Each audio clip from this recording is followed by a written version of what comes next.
dan adiknya Kaisang dalam akun Fufufafa, maka keluarga Mulyono alias Jokowi sudah tidak punya nilai lagi di mata bangsa Indonesia. Isinya bukan saja menghina dan menfitnah keluarga Prabowo, tetapi juga omongan yang jorok sejorok-joroknya, mencerminkan betapa anak-anak Mulyono ternyata sampah masyarakat tanpa faedah. Saya tuh kalau pas waktu ngelihat kalau misalnya ngehujat Erina, saya coba untuk nahan, tapi kalau pas kan ada beberapa yang inilah kayak doain jelek buat makanya itu loh buat bayi saya percaya ya, pokoknya Pak Jokowi putra putrinya itu semua tenang udah, terserah lu mau hujat mau apa ya. Tapi kalau kan kadang-kadang ini nggak kuat waktu itu saya tuh kadang kayak ngomongin tentang anak itu nggak ini kurang ajar kan itu gitu loh. Ini baru keluar nih. Saya kembalikan lagi kalau ke keluarganya dia digituin gimana gitu, apalagi sampai ke bayi yang nggak ngerti apa-apa, dia tuh belum keluar loh dari rahim loh ya.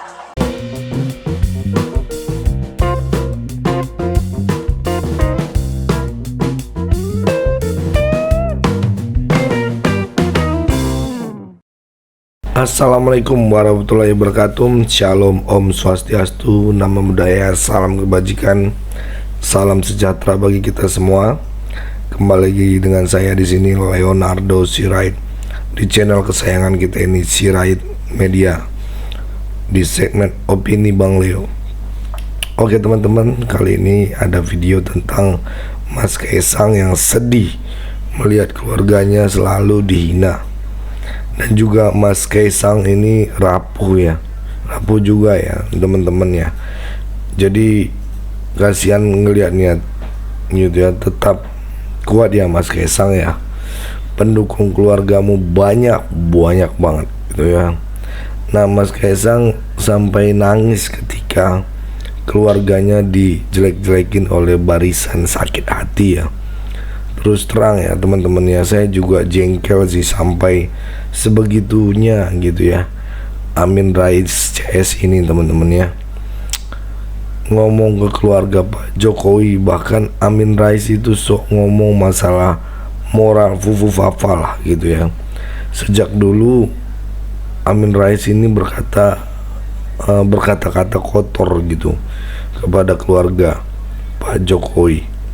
Apakah Amin Rais itu bermoral? Kan tidak teman-teman ya. Ini sih menurut pandangan saya ya.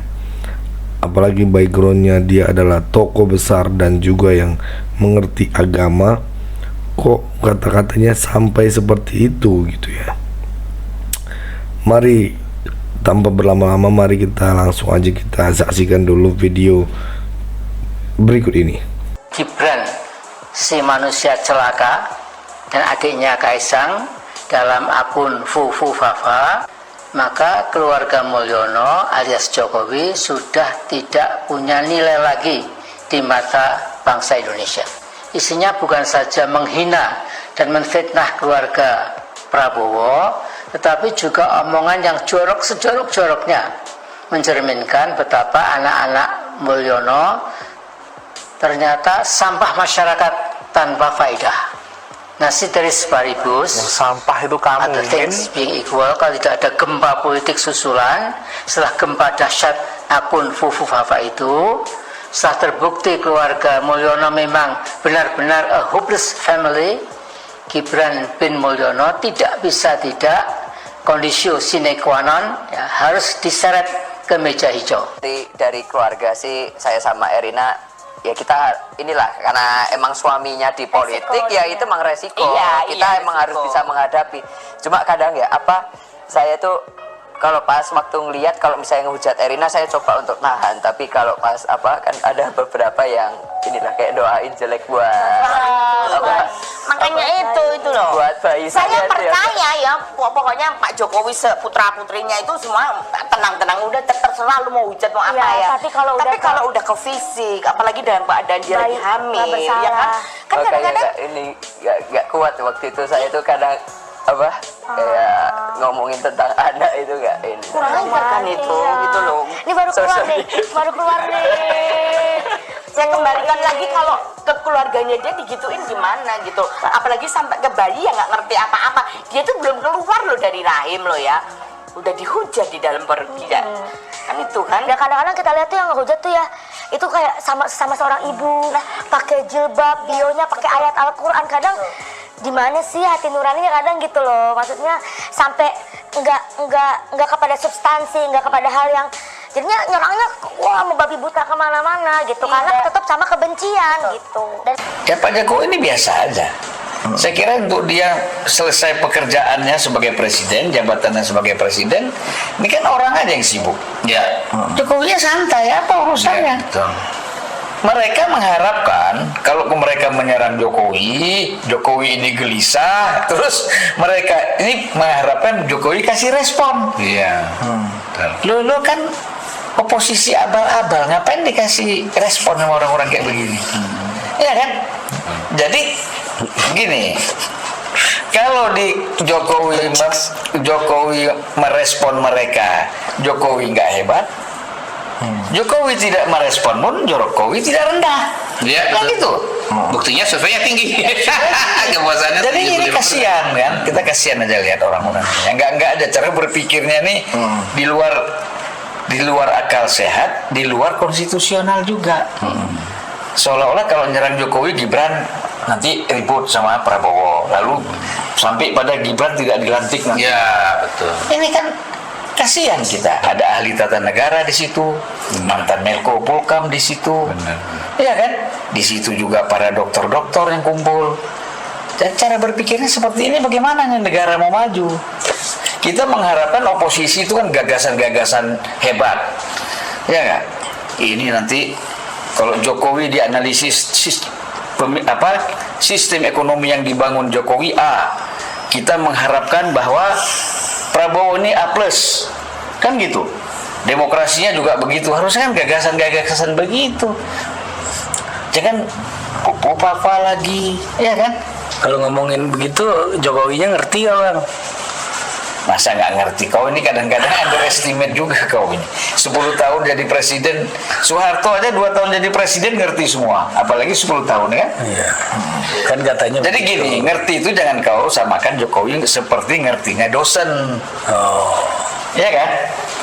Kau seolah-olah ngerti jelimet sistem politiknya begini. Enggak, bukan begitu. Tapi bahwa demokrasi itu adalah kebebasan berpendapat. Buktinya kan dia ngerti. Tidak ada yang ditangkap ya kan? Nggak ada. Itu menunjukkan dia ngerti bahwa demokrasi itu kebebasan berpendapat. Tidak ada yang ditangkap sama Jokowi. Kalau dia nggak ngerti, Tangkap. iya. Nah, itu aja. Sederhananya begitu aja. Fun logic. Iya, nah soal situasi dan kondisi sekarang, Iya. semua ini kan balik lagi bahwa ada orang-orang yang memang nggak suka dengan Pak Jokowi, sehingga apapun yang dilakukan oleh Pak Jokowi itu memang buat mereka tuh nggak bagus. Saya barusan nonton di X penjelasan dari perspektif neuroscience ya, kenapa orang itu susah sekali mengubah perspektifnya. Dokter Rio nih, bukan? Saya lupa namanya siapa, tapi ada perempuan cantik ya dan pinter. Dia mengatakan ada 2 jenis bias yang terjadi pada manusia. Pertama itu confirmation bias, di mana orang ya, semua orang ya, termasuk tentu kita dan berlaku juga, bahwa pandangan-pandangan yang tidak sesuai dengan mereka itu kemudian diseleksi gitu. Jadi mereka hanya menerima pandangan yang sesuai gitu. Nah, yang kedua ada yang namanya anchor bias. Jadi orang itu kalau sudah punya satu pandangan, dia susah mengubah. Karena satu, pandangan yang sudah di awal itu seringkali berkaitan dengan identity dia. Ya. Pandangan yang berbeda itu menjadi ancaman bagi identity atau menimbulkan ketidaknyamanan lah. Iya. Sehingga orang itu ya cenderung bertahan dengan sikap dia yang semula gitu. Nah, berkaitan dengan perbedaan-perbedaan pandangan ini memang dari surveinya indikator yang baru keluar ini kan kelihatan ya bagaimana kemudian pandangan-pandangan politik itu ya sebetulnya berpengaruh terhadap kepuasan kepada Pak Jokowi gitu. Kalau dia pilihannya kepada Anies Baswedan, maka hampir pasti tingkat kepuasannya kepada Jokowi itu rendah gitu. Dan sebaliknya kalau milih Prabowo, kepuasan kepada Jokowi itu tinggi. Nah, yang buat saya menarik adalah ternyata yang memilih Ganjar itu kepuasan kepada Pak Jokowi juga tinggi. Nah, ini membuktikan teori Mr. Q itu, MQ logic itu. MQ logic terbukti membacanya gimana? bahwa memang pendukung Prabowo dan pendukung Ganjar itu satu kolam sebetulnya. Itu kolam yang pro kepada Pak Jokowi ya. Pak Amin Rais, pesan saya sih ingat umur aja Pak. Ingat Pak, umur Bapak. Umur Bapak itu nggak selamanya hidup bisa di dunia ini. Jangan selalu menjelekkan keluarga orang. Oke, cukup segitu dulu teman-teman. Berikan tanggapan teman-teman yang menonton video ini. Bagaimana? Boleh berikan pandangan kalian di kolom komentar. Pesan saya pokoknya tetap jaga persatuan Indonesia. Jangan mau dipecah belah, jangan mau diadu domba, karena NKRI harga mati. Saya Leonardo Sirait, mohon undur diri. Bye-bye.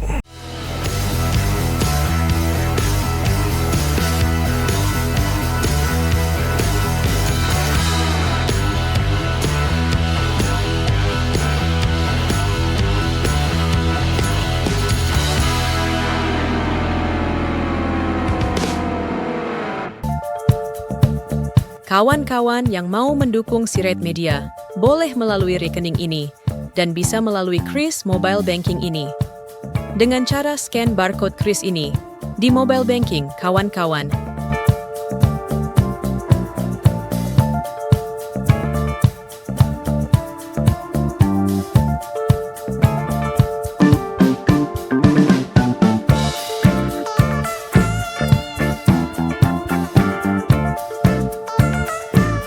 Dan jangan lupa juga mendukung pelayanan di yayasan kami melalui rekening ini dan bisa melalui Kris Mobile Banking ini.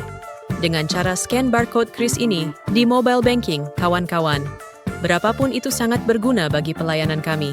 Mari terus kita suarakan suara rakyat jelata dan terus berdampak bagi Indonesia. Terima kasih.